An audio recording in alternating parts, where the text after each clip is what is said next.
relaxation videos. This video will be an ASMR whisper reading video to Grimm's fairy tales, The Hare and the Hedgehog. If you enjoyed the video, please like, share, and subscribe. It really helps the channel out. And don't forget to hit the bell to make sure not to miss any upcoming videos. Click the links in the description for the best earbuds and headphones to enhance the ASMR whisper readings. Let's get into the video. Before beginning this video, I would like to make it known that there are some offensive gender roles within the story, and that it is not the stance of this channel to support any of those gender role issues. However, this is just a direct reading of the classic Grimm's fairy tale story, so let's get into the story. The Hare and the Hedgehog. This story, my dear young folks, seems to be false, but it really is true, for my grandfather, from whom I have it, used always, when relating to it, to say complacently, "It must be true, my son, or else no one could tell it to you." The story is as follows. One Sunday morning, about harvest time, just as the buckwheat was in bloom, the sun was shining brightly in heaven, the east wind was blowing warmly over the stubble fields, the larks were singing in the air, the bees buzzing about the buckwheat, the people were all going in their Sunday clothes to church, and all creatures were happy, and the hedgehog was happy too. The hedgehog, however, was standing by his door with his arms akimbo, enjoying the morning breezes, and slowly trilling a little song to himself, which was neither better nor worse than the songs which hedgehogs are in the habit of singing on a blessed Sunday morning. Whilst he was thus singing half aloud to himself, it suddenly occurred to him that, while his wife was washing and drying the children, he might very well take a walk into the field and see how his turnips were going on. The turnips were, in fact, close beside his house, and he and his family were accustomed to eat them, for which reason he looked upon them as his own. No sooner said than done. The hedgehog shut the house door behind him and took the path to the field. He had not gone very far from home, and was just turning round the sloe bush which stands there outside the field to go up into the turnip field, when he observed the hare, who had gone out on business of the same kind, namely, to visit his cabbages. When the hedgehog caught sight of the hare, he bade him a friendly good morning, but the hare, who was in his own way a distinguished gentleman, and frightfully haughty, did not return the hedgehog's greeting, but said to him, assuming in the same time a very contemptuous manner, "How do you happen to be running about here in the field so early in the morning?" "I am taking a walk," said the hedgehog. "A walk," said the hare with a smile. "It seems to me that you might use your legs for a better purpose." This answer made the hedgehog furiously angry, for he can bear anything but an attack on his legs just because they are crooked by nature. So now the hedgehog said to the hare, "You seem to imagine that you can do more with your legs than I with mine." "That is just what I do think," said the hare. "That can be put to a test," said the hedgehog. "I wager that if we run a race, I will outstrip you." "That is ridiculous, you with your short legs," said the hare. "But for my part, I am willing, if you have such a monstrous fancy for it. What shall we wager?" "A golden louis d'or and a bottle of brandy," said the hedgehog. "Done," said the hare. "Shake hands on it, and then we may as well come off at once." "Nay," said the hedgehog, "there is no such great hurry. I am still fasting. I will go home first and have a little breakfast. In half an hour I will be back again at this place." Hereupon the hedgehog departed, for the hare was quite satisfied with this.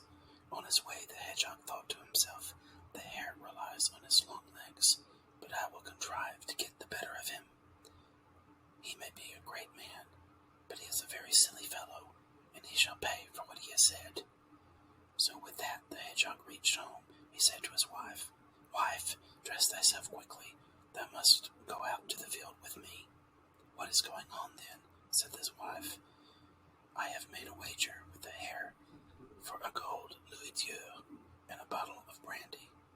I am to run a race with him, and thou must be present. Good heavens, husband, the wife now cried, art thou not right in thy mind? Hast thou completely lost thy wits? What can make thee want to run a race with the hare? Hold thy tongue, woman, said the hedgehog. That is my affair. Don't begin to discuss things which are the matters of men. Be off, dress thyself, and come with me. What could the hedgehog's wife do? She was forced to obey him, whether she liked it or not. So when they had set off on their way together, the hedgehog said to the wife, Now pay attention to what I am going to say. Look you, I will make the long field our racecourse. The hare shall run in one furrow, and I in another, and we will begin to run from the top. Now all that thou hast to do is place thyself here below in the furrow, and when the hare arrives at the end of the furrow, on the other side of thee, thou must cry out to him, I am here already. Then they reached the field, and the hedgehog showed his wife her place, and then walked up the field. When he reached the top, the hare was already there. Shall we start? Said the hare. Certainly, said the hedgehog. Then both at once. So saying, each placed himself in his own furrow. The hare counted once, twice, thrice, and away, and went off like a whirlwind down the field. The hedgehog, however, only ran about 3 paces, and then he stooped down in the furrow and stayed quietly where he was. When the hare therefore arrived in full career at the lower end of the field, the hedgehog's wives met him with the cry, I'm already here. The hare was shocked and wondered not a little. He thought no other than it was the hedgehog himself who was calling to him, for the hedgehog's wife looked just like her husband. The hare, however, thought to himself, That has not been done fairly, and cried, It must be run again, let us have it again. And once more he went off like the wind in the storm, so that he seemed to fly. But the hedgehog's wife stayed quietly in her place. So when the hare reached the top of the field, the hedgehog himself cried out to him, I am here already. The hare, however, quite beside himself with anger, cried, It must be run again, we must have it again. All right, answered the hedgehog, for my part, we'll run as often as you choose. So the hare ran 73 times more, and the hedgehog always held out against him, and every time the hare reached either the top or the bottom, either the hedgehog or his wife said, I am here already. At the 74th time, however, the hare could no longer reach the end. In the middle of the field he fell to the ground, blood streamed out of his mouth, and he lay dead on the spot. But the hedgehog took the louis d'or which he had won, and the bottle of brandy, called his wife out of the furrow, and both went home together in great delight, and if they are not dead, they are living there still. This is how it happened that the hedgehog made the hare run races with him on the Buxtehude heath till he died, and since that time no hare has ever had any fancy for running races with the Buxtehude hedgehog. The moral of the story, however, is, firstly, that no one, however great he may be, should permit himself to jest at anyone beneath him, even if he be only a hedgehog. And secondly, it teaches that when a man marries, he should take a wife in his own position, who looks just as himself looks. So, whoever is a hedgehog, let him see to it that his wife is a hedgehog also, and so forth. What was your favorite part of the story? Let us know in the comments below. On behalf of Tannoah Relaxation Videos, thank you for watching, and we hope to see you soon.